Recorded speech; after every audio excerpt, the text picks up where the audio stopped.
महाराष्ट्र सरकारनं महायुतीनं जो अर्थसंकल्प मांडला आणि या अर्थसंकल्पामध्ये विशेषतः महाराष्ट्रातील शेतकऱ्यांच्यासाठी जी घोषणा झाली की 7.5 HP पर्यंतच्या पंप धारकांना आम्ही वीज मोफत देणार। निश्चितच हा निर्णय महाराष्ट्रातल्या शेतकऱ्यांना दिलासा देणारा निर्णय आहे।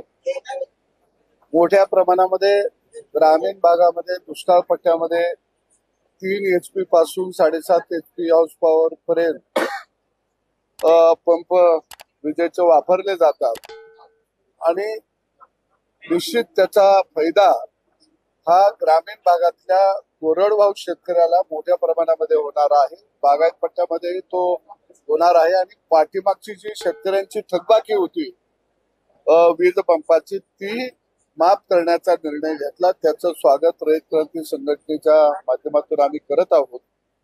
दुधाच्या बाबतीमध्ये राज्यामध्ये मोठ्या प्रमाणामध्ये शेतकऱ्यांच्या मनामध्ये असंतोष होता।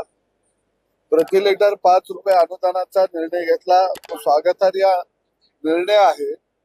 परंतु त्याचबरोबर दुधाची भुकटी सुद्धा मोठ्या प्रमाणामध्ये राज्यामध्ये पडू नये आणि या भुकटीला निर्यात अनुदान आपल्याला द्यावं लागेल, तरच हे दिलेला 5 रुपयाचा फायदा राज्यातल्या दूध उत्पादक शेतकऱ्यांना होऊ शकतो।